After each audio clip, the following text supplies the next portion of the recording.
Romanos, capítulo 8. Portanto, agora nenhuma condenação há para os que estão em Cristo Jesus, que não andam segundo a carne, mas segundo o Espírito. Porque a lei do Espírito de vida em Cristo Jesus me livrou da lei do pecado e da morte. Porquanto que era impossível a lei, visto como estava enferma pela carne, Deus, enviando o seu Filho em semelhança da carne do pecado, pelo pecado condenou o pecado na carne, para que a justiça da lei se cumprisse em nós, que não andamos segundo a carne, mas segundo o Espírito. Porque os que são segundo a carne inclinam-se para as coisas da carne, mas os que são segundo o Espírito para as coisas do Espírito. Porque a inclinação da carne é morte, mas a inclinação do Espírito é vida e paz. Porquanto a inclinação da carne é inimizade contra Deus, pois não é sujeita à lei de Deus, nem em verdade o pode ser. Portanto, os que estão na carne não podem agradar a Deus. Vós, porém, não estáis na carne, mas no Espírito, se é que o Espírito de Deus habita em vós.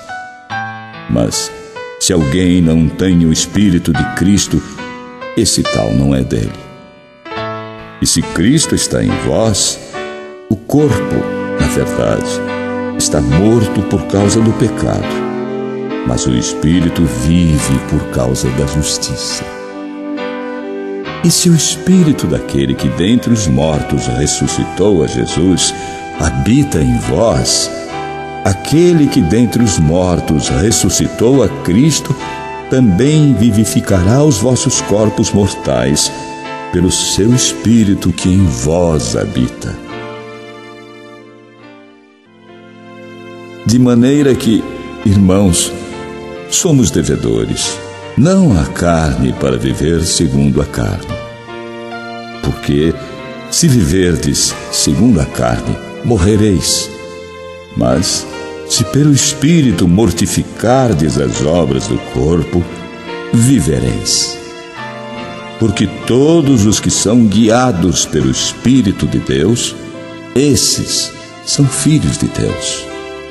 Porque não recebestes o espírito de escravidão, para outra vez estardes em temor, mas recebestes o espírito de adoção de filhos, pelo qual clamamos: Abba, Pai. O mesmo Espírito testifica com o nosso espírito que somos filhos de Deus. E, se nós somos filhos, somos logo herdeiros também, herdeiros de Deus e co-herdeiros de Cristo, se é certo que com Ele padecemos, para que também com Ele sejamos glorificados. Porque para mim, tenho por certo que as aflições deste tempo presente não são para comparar com a glória que em nós há de ser revelada. Porque a ardente expectação da criatura espera a manifestação dos filhos de Deus. Porque a criação ficou sujeita à vaidade, não por sua vontade, mas por causa do que a sujeitou, na esperança de que também a mesma criatura será libertada da servidão da corrupção para a liberdade da glória dos filhos de Deus.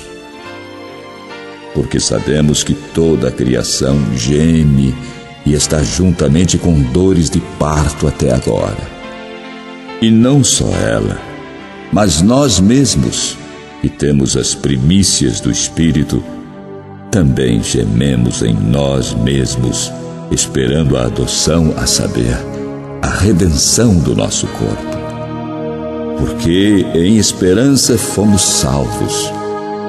Ora, a esperança que se vê não é esperança, porque o que alguém vê, como o esperará? Mas, se esperamos o que não vemos, com paciência o esperamos. E da mesma maneira, também o Espírito ajuda as nossas fraquezas, porque não sabemos o que havemos de pedir como convém, mas o mesmo Espírito intercede por nós com gemidos inexprimíveis. E aquele que examina os corações sabe qual é a intenção do Espírito. E é ele que, segundo Deus, intercede pelos santos. E sabemos que todas as coisas contribuem juntamente para o bem daqueles que amam a Deus, daqueles que são chamados segundo o seu propósito. Porque os que dantes conheceu, também os predestinou para serem conformes à imagem de seu Filho, a fim de que ele seja o primogênito entre muitos irmãos. E aos que predestinou, a estes também chamou. E aos que chamou, a estes também justificou. E aos que justificou, a estes também glorificou.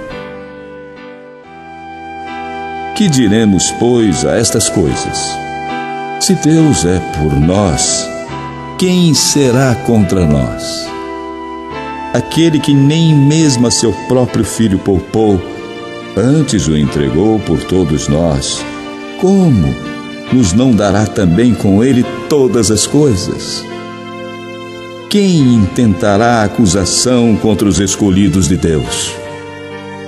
É Deus quem o justifica. Quem é que condena?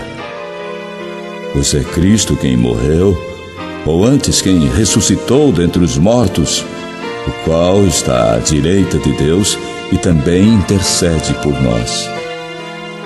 Quem nos separará do amor de Cristo? A tribulação, ou a angústia, ou a perseguição, ou a fome, ou a nudez, ou o perigo, ou a espada? Como está escrito: por amor de ti, somos entregues à morte todo dia. Somos reputados como ovelhas pelo matador. Mas em todas estas coisas, somos mais do que vencedores por aquele que nos amou. Porque estou certo de que nem a morte, nem a vida, nem os anjos, nem os principados, nem as potestades, nem o presente, nem o porvir, nem a altura, nem a profundidade, nem alguma outra criatura nos poderá separar do amor de Deus que está em Cristo Jesus, nosso Senhor.